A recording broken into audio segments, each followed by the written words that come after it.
Let's try and solve this quadratic equation. So the trick is to realize that these two are exactly the same.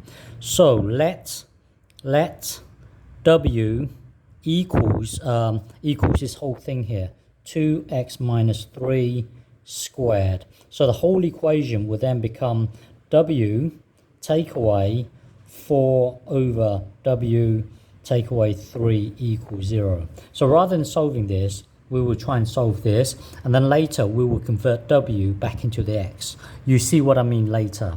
So to solve this equation, times everything by w. So this times w will be w squared. This times w will be 4. This times w will be 3w, and then this times w will be 0. So now let me just switch these two around. W squared minus 3w minus 4 equals 0. Now complete the square. Completing the square, I'm expecting you to be able to do this. It's always going to be half of this. So w minus 3 over 2 squared, you take away this thing squared, which would be 9 over 4, and then you take away, well, this thing here will be negative 4. You turn this into a fraction, times top and bottom by 4, so that would be 16 over 4. Same denominator, merge them together. So minus 9 take away 16 will be 25 over 4. So now rearrange this to make w the subject. So we're going to do it in one go. So add this thing to both sides, 25 over 4, square root both sides, get two versions, and then you add 3 over 2. That gives you w. So I'm expecting you to be able to jump from here to here. So one answer would be, we need to tidy this thing up. Root a over b, that's the same as root a over root b. So square root the top. So square root the top, square root the bottom. So hang on, that will then become square root the top, square root the bottom. Square rooting the top will be 5. Square rooting the bottom will be 2.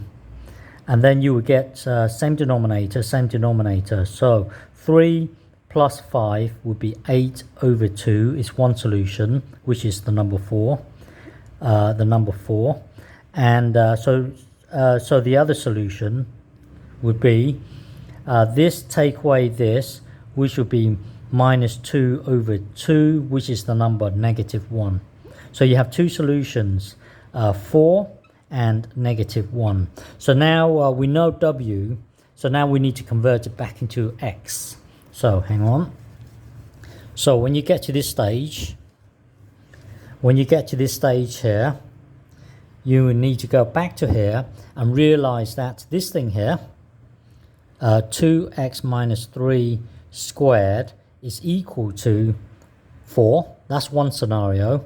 And the other scenario is this exact same thing,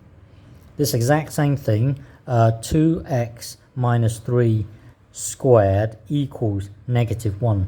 So you've got two scenarios, 1, 2. So now we need to convert it back into x. So looking at this, you would square root both sides. But as far as you're concerned, if you haven't done complex numbers, we would ignore this, because you can't really square root a negative number. So this thing here is meaningless if you haven't done complex numbers. So we would just concentrate on this.